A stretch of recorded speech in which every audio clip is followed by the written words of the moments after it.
Telinga dibagi menjadi 3 bagian, yaitu telinga luar, telinga tengah, dan telinga dalam. Telinga luar dibagi menjadi daun telinga dan saluran telinga, sedangkan telinga tengah dibagi menjadi gendang telinga atau membran timpani serta tulang telinga. Tulang telinga tersebut meliputi malleus atau martil, incus atau landasan, serta stapes atau sanggurdi. Kemudian telinga dalam dibagi menjadi saluran eustachius, rumah siput atau koklea, serta saluran gelang atau labirin. Berikut ini merupakan contoh gambar dari anatomi telinga manusia.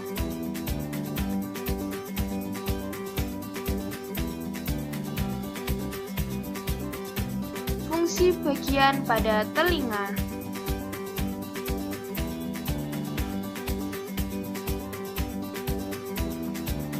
Fungsi bagian luar. Daun telinga berfungsi mengumpulkan gelombang suara ke saluran telinga. Sedangkan saluran telinga berfungsi untuk menangkap debu yang masuk ke saluran telinga serta mencegah hewan yang berukuran kecil masuk ke dalam telinga.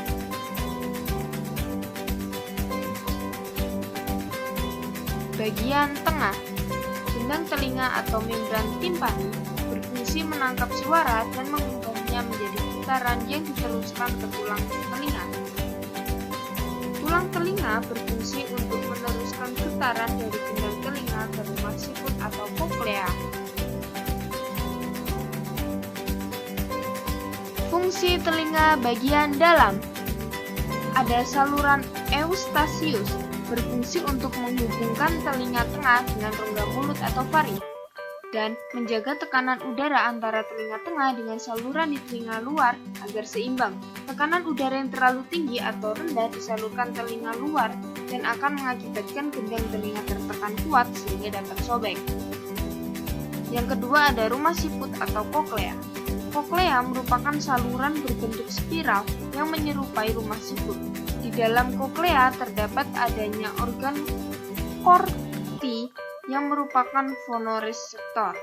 Organ korti berisi ribuan sel rambut yang peka terhadap tekanan getaran. Getaran akan diubah menjadi impuls saraf di dalam sel rambut tersebut dan kemudian diteruskan oleh saraf ke otak. Yang ketiga ada saluran gelang atau labirin. Terdiri atas saluran setengah lingkaran atau semisirkularis yang berfungsi untuk mengetahui posisi tubuh atau alat keseimbangan. Dunia kita penuh dengan bunyi yang tidak terbatas. Tetapi sebenarnya, bagaimana kita menerima bunyi tersebut? Bunyi diterima oleh telinga luar yang terdiri dari daun telinga dan saluran luar pendengaran. Bunyi masuk melalui lubang telinga ke telinga tengah.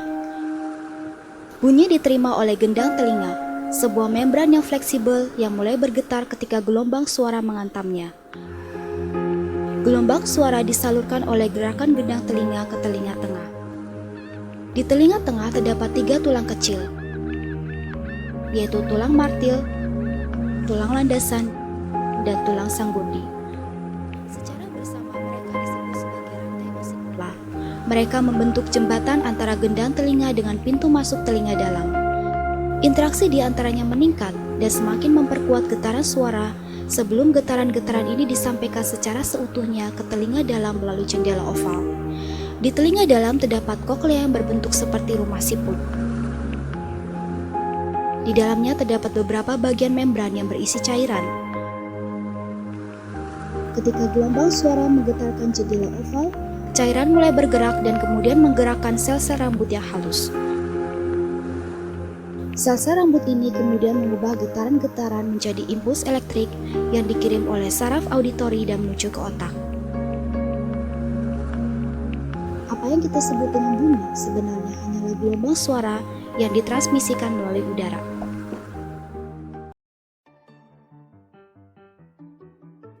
Penurunan pendengaran. Berdasarkan WHO tahun 2018, 466 juta orang atau 5% dari penduduk dunia mengalami penurunan pendengaran dan 34 juta diantaranya adalah anak-anak.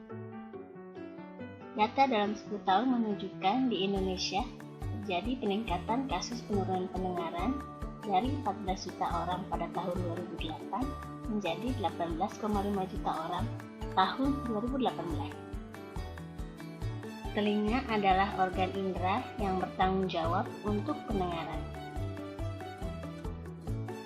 Setiap bagian telinga memiliki peranan penting dalam menyediakan informasi bunyi ke otak. Anatomi telinga secara umum dibagi menjadi telinga luar, tengah, dan telinga dalam. Penurunan pendengaran disebabkan oleh gangguan salah satu atau beberapa bagian dari telinga luar, tengah, atau dalam. Derajat penurunan pendengaran berdasarkan WHO dibagi menjadi ringan, sedang, berat, dan sangat berat. Periksa pendengaran Anda.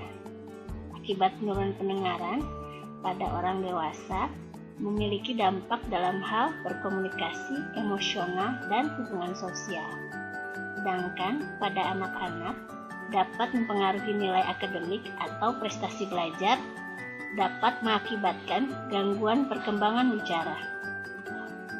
Anda mungkin mengalami penurunan pendengaran jika sering meminta seseorang mengulang pembicaraan, sering menyalakan radio, televisi, musik dengan suara yang keras, kesulitan mengikuti pembicaraan, telinga Anda berbunyi atau berdengung, orang memberitahu Anda bahwa Anda berbicara dengan keras.